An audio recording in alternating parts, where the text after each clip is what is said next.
मुसीबतें हमारी ज़िंदगी की एक सच्चाई है। कोई इस बात को समझ लेता है तो कोई पूरी ज़िंदगी इसका रोना रोता है। ज़िंदगी के हर मोड़ पर हमारा सामना मुसीबतों से होता है। इसके बिना ज़िंदगी की कल्पना नहीं की जा सकती।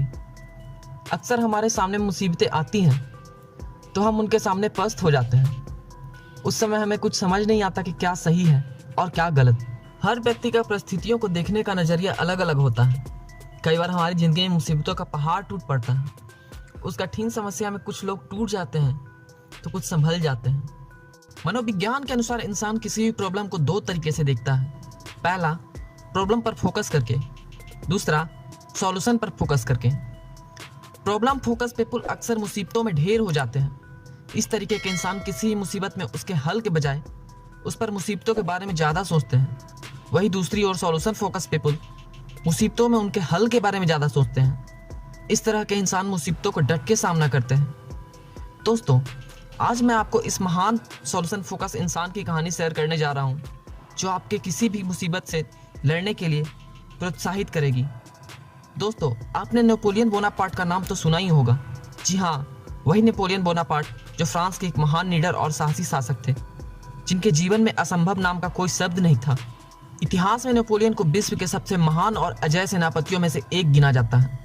वह इतिहास के सबसे महान विजेताओं में से माने जाते थे। उनके सामने कोई भी रुक नहीं पाता था। नेपोलियन अक्सर जोखिम भरे काम किया करते थे। एक बार उन्होंने अल्पास पर्वत को पार करने का ऐलान किया और अपनी सेना के साथ चल पड़े। सामने एक विशाल और गगनचुंबी पहाड़ खड़ा था, जिस पर चढ़ाई करना असंभव था। उनकी सेना में अचानक हलचल की स्थिति पैदा हो गई। फिर भी उसने अपनी सेना को चढ़ने का आदेश दिया। पास में ही एक बुजुर्ग औरत खड़ी थी।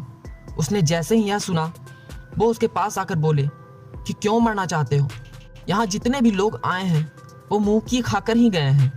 अगर अपनी ज़िंदगी से प्यार है तो वापिस चले जाओ। उस औरत की यह बात सुनकर नेपोलियन नाराज होने की बजाय प्रेरित हो गया और झट से हीरो का हार उतारकर उस बुजुर्ग महिला को पहना दिया और फिर बोले, आपने मेरा उत्साह दोगुना कर दिया है और मुझे प्रेरित किया है, लेकिन अगर मैं जिंदा बचा तो आप मेरी जय जयकार करना। उस औरत ने नेपोलियन की बात सुनकर कहा, तुम पहले इंसान हो जो मेरी बात सुनकर हताश और निराश नहीं हुए।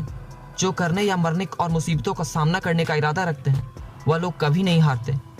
आज सचिन तेंदुलकर को इसलिए क्रिकेट का भगवान माना जाता है क्योंकि उन्होंने ज़रूरत के समय पर अपनी शानदार खेल दिखाई और भारतीय टीम को मुसीबतों से उभारा। ऐसा नहीं है कि यह मुसीबतें हम जैसे लोगों के सामने नहीं आती है। भगवान राम के सामने भी मुसीबतें आई है। विवाह के बाद वनवास की मुसीबत, उन्होंने सभी मुसीबतों का सामना आदर्श तरीके से किया। तभी तो मर्यादा पुरुषोत्तम कहलाए जाते हैं। मुसीबतें ही हमें आदर्श बनाती है। अंत में एक बात हमेशा याद रखना, जिंदगी में मुसीबतें चाय के कप में जमी मलाई की तरह है और कामयाब वो लोग हैं जिन्हें फूंक मार के मलाई को साइड कर चाय पीना आता है। अगर आपको यह वीडियो उपयोगी लगा तो कृपया कर इसे अपने दोस्तों के साथ शेयर कीजिए। आप अपनी राय, सुझाव या विचार हमें कमेंट के माध्यम से भेज सकते हैं। अगर आपने हमारे चैनल को अभी तक सब्सक्राइब नहीं किया है तो कृपया सब्सक्राइब कर लीजिए। धन्यवाद।